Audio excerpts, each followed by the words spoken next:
Assalamu Alaykum and welcome to the CPE 106. In this video, I will be going to continue the discussion about developing the scoring rubric, which is in the chapter 5. So, I am the third reporter for this topic. The co-members or my co-members are Miss Abdul Aziz, Miss Sultan, and Miss Norania Mangante. So, I hope you will be going to learn something on this discussion. So, I will be going to show you a quote which I have found on the book, which is Ma'am Amna gave on us. Okay? So, what do you think is the connection of this quote on our discussion? Okay. Teach to the individual and not to the curriculum. What do you think so? Okay. As a future educator, we must also learn and know that the learners are having different preferences and learning preferences. Others might be fast learner and others might not. So, what do you think is the connection? So, in creating a rubric, sample, you have having a project, no? Nagbigay ka ng project. So, hindi naman pwede na lahat ng outputs is lahat creative. Kunwari, magpagawa ka ng isang project na tungkol sa DNA or RNA. What do you think is the most appropriate rubric for this? Example is creativity. So, we must also consider that others might not be that creative and organized. So, maggagawa ka ng rubric na para sa, kunwari, 5 is the greatest score for this, no? So, yung pinaka-highest. So, ang pinaka-maliit naman is 1. Okay, ganon. Teach to the individual and not to the curriculum.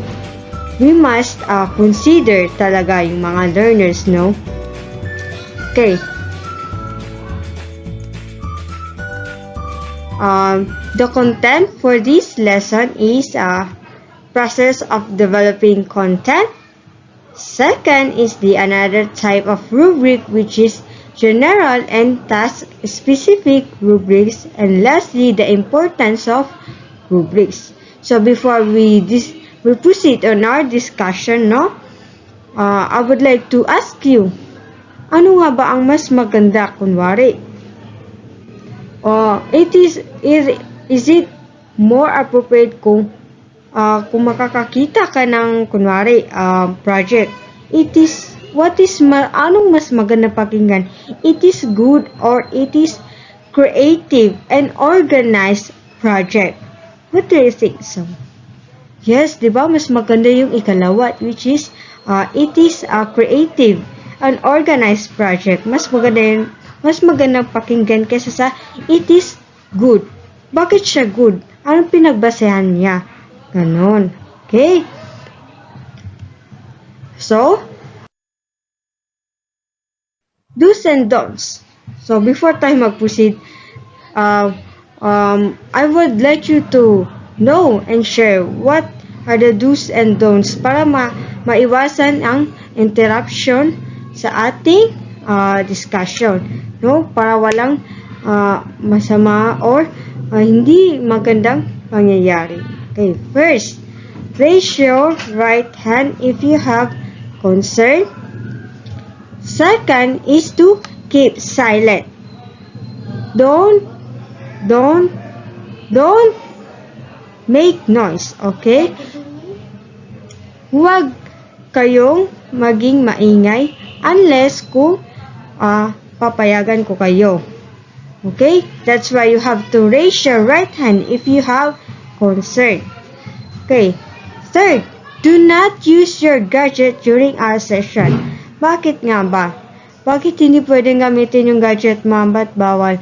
Okay, it is not, hindi to pwede kasi pwedeng madisturbo nyo ako o yung mga classmate nyo sa pakikinig. Okay? Or pwede rin na hindi ka makakapag-focus sa ating discussion. And lastly, do not cheat. No? Bakit bawal ang mag-cheating? Cheating is not allowed because you cannot learn if you will just going to cheat. Yes. The process of developing scoring rubrics. This is the first topic that we'll be going to discuss. Okay, what do you think is the process of developing scoring rubrics? No? The first step is to identification of the qualities and attributes that the teacher wishes to observe in the students' outputs that would demonstrate their level of proficiency. This is according to Brookhart on 1999. What did you understand on this level? So, as a future educator, what do you think is the help of this step? Okay. Since, diba, yung mga estudyante is may iba't iba silang katangian. So, the others might be creative and the others might not. So, paano to makakatulong? Okay? It would help you also to teach them. So, since, kumbaga, sa rubrics, in the rubrics, no, kailangan maging organized, kailangan maging creative. So, ang mangyayari niyan, yung estudyante, mainggan nyo rin siyang, maging creative sa kanyang works. So, identify of the qualities and attributes that the teacher wishes to observe in the students' outputs, no? Kung ano yung gusto mo makita sa mga outputs nila, no? Dito rin sa pamamagitan nitong rubrics na to, matutulungan mo rin sila at yung sarili na makita kung ano nga ba yung kanilang kayang gawin, no? So, in this step, meron kang pwedeng gamitin sa paggawa nitong rubrics, no? First is the, holistic or the analytical rubric, na appropriate para dito. Okay, what is a holistic and analytic rubric, no?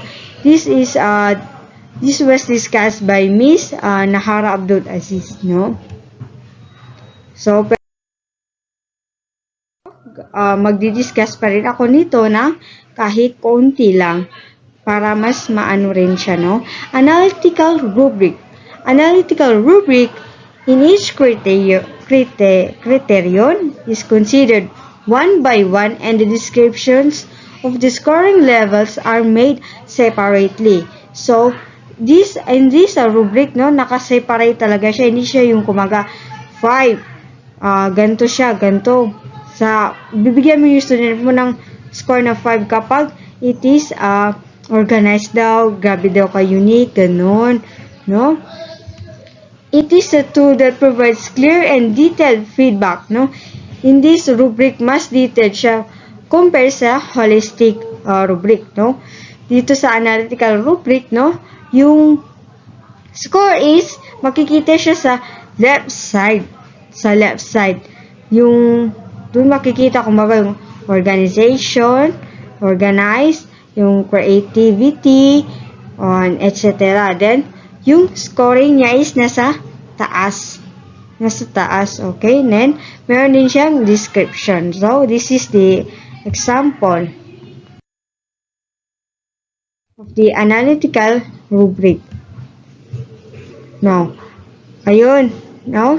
Nasa left side yung organization, yung content, style. And then, nasa taas yung kung paano mo siya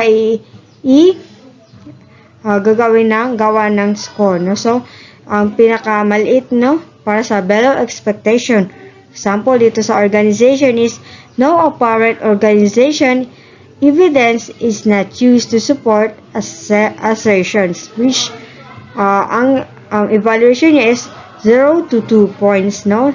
Dito naman sa pangalawa is the satisfactory, and the last one is the exemplary, which is ang pinakamataas sa lahat ng score, that has 6 to 8 points, no? Mahirap siyang gawin, although it is more easily, no? Mas madali siyang maano sa scoring, no, sa rubrics. Okay, let's move to holistic rubric. What is holistic rubric? It is the collection of criteria is considered throughout the construction of each level of the scoring rubric, and the result is a single descriptive scoring scheme, no? Mas madali to siya kasi mas madali siya. Okay? Mas madali ito siya. Okay? It is a type of rubric that is easier to create but more difficult to use accurately. Kasi, compared sa analytical, it is more detailed compared dito sa holistic rubric. No? Kumbaga, a teacher provide series of numbers, no? Mag-provide lang siya ng numbers. Kumbaga, in this expectation, ang pinakamalaki na score is 5 points, no? 5 points. So, 5 points na to, makikita ro, kumbaga dito yung kung gaano siya ka-organized, nakita doon yung pagiging creative ng estudyante, no? Then, sa 4, medyo nakulangan siya hanggang sa maging 1 na siya. Ganun yung sa holistic rubric. Compared sa analytical rubric na mas detail yung pag-scoring, no? Here is the example of the holistic rubric. No? Ayun siya, 4 exceeds criteria, then sa 3, 2, 1, wala siya yung gaya nung sa analytical na meron pa siyang organization, creativity, content, style, etc. Okay.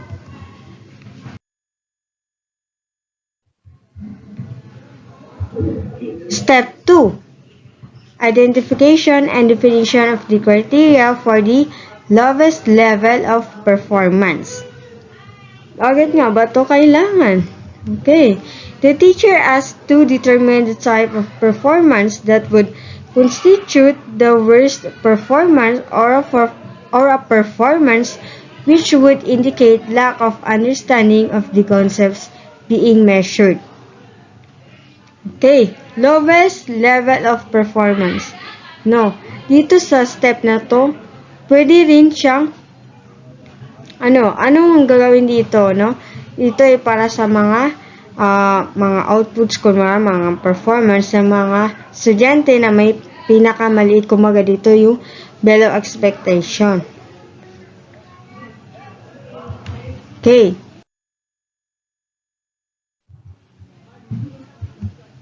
It is for teacher to capture the criteria that would suit a middle level performance for the concept being measured. An approach suggested would result in at least 3 levels of performance. So, ganun siya. 3, 1, 2, 3. Kumbaga, below expectation, satisfactory, and then exemplary. Ganun siya. 3 levels. Okay. It is better to have a few meaningful score categories than to have many score categories that are difficult or impossible to distinguish, no? Unlike sa first step, no? Dito is, ang sabi dito is merong 3 levels. 3 levels, example is 1, 2, 3. Pero mas maganda kapag yung 1, ginawa mo siya ng description. Example is below expectation, and 2 for satisfactory, and 3rd is the exemplary. No? Mas madali raw yung ganun kaysa sa marami nga siyang score categories pero difficult or impossible to distinguish. Example is, students' sentences contains no errors in subject-verb agreements is preferable over students' sentences are good. Okay? Kita yung differences? Yung difference niya? Okay. Diba? Mas maganda yung una because it is more detailed.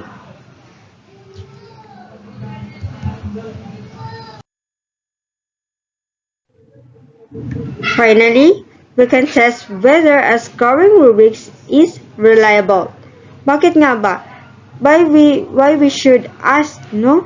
Bakit nga ba yung scoring rubrics natin is maybe hindi siya reliable? No? But finally, we can test whether a scoring rubric is reliable by asking 2 or more teachers to score the same set of projects or outputs and correlate their individual assessment. No? It is because, no? Diba, in learners, may iba't iba silang qualities and attributes. Same with the teachers, no? May iba't iba ring scoring rubrics na kanilang ginagawa or kanilang ginagawa upang mabigyan ng score yung estudyante. Meron silang standard. Okay? So, asking 2 or more teachers. Why? Because, kung magkakaiba kayo ng pagkaka-score, no? Maybe merong error dito. Pero, kung doon sa inask mo ng mga teacher and sa'yo, meron kayong same or similarity sa pag-score, it means reliable yung ginawa mong scoring rubrics. Okay? Okay. Let's move to another type of rubric, which is the general and task-specific rubrics. General rubrics are particularly useful for fundamental skills such as writing. Writing, no? Pwede yung mga essay, poem, ano pa? Okay. Second, no? Mathematics, problem solving, and general traits like creativity. Saan mo magagamit yung creativity? Sa mga projects. Okay, pwede rin siya sa projects, no? It can be adapted to different grade levels, no? When you say creativity rin, dito lang ba siya makikita sa high school? Okay, pwede rin siya sa elementary, sa primary grades, okay? Sa kinder pala, makikita mo na yung pagiging creative ng mga bata, no? It can be adapted to different grade levels to make them task-specific rubrics. So, let's move on to the task-specific rubric. It is unique to a specific task. It is reliable of performance on a specific task, such as it gives an answer or specifies a conclusion. From the word specific, no? Diyan, ito lang siya, no? Gives an answer, kunwari, identification, ganon. Okay? Let's move on to however, time-consuming and difficult to create for all the different tasks you'd like to assess. However, it makes scoring easier. Okay. The importance of rubrics. What do you think are the importance of the rubrics as a future educator? Yes, rubrics can help you making scoring easier. Okay, the first important is to ensure the constructive alignment that we discussed in outcome-based education in chapter 2. Second, with the scoring rubrics, students and teachers are clarified because they clarify for students and qualities their work should have. Third, rubrics help teachers teach They help coordinate instruction and assessment, and they help students to learn. Okay.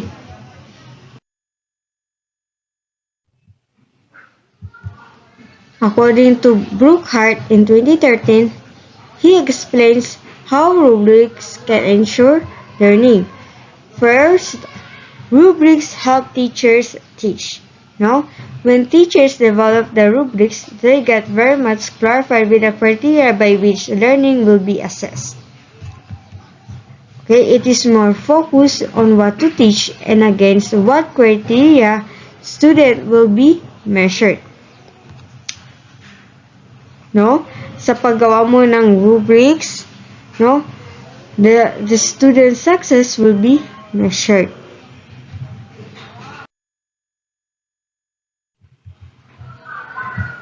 Second, rubrics help students to learn.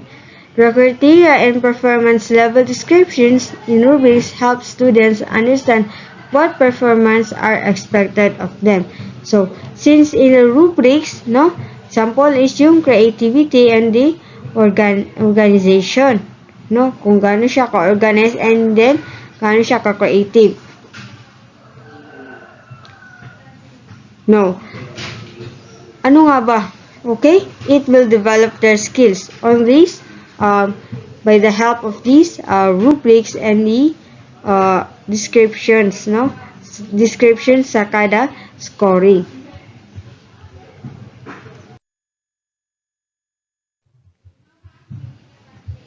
Third, rubrics help coordinate instruction and assessment. Bakit instruction?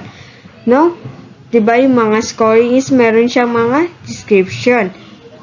Or, yung paano siya i-describe. No? Paano i-describe yung kung ano yung sa ganitong scoring. Diba? Yung kanina yung example is yung below expectation. Kumbaga, yun yung lowest. Yun yung, kunwari, yun yung 3 points lang siya. Then, sa satisfactory is 4. And then, 5 for the exemplary.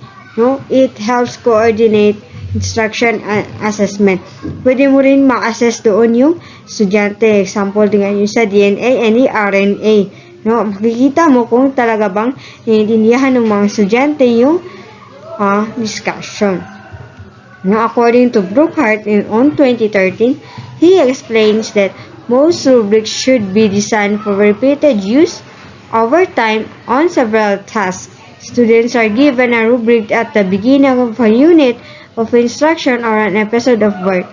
They tackle of the work, receive feedback, practice, revise, or do another task, continue to practice, and ultimately receive a grade, all using the same rubric as their description of the criteria and the quality levels that will demonstrate learning.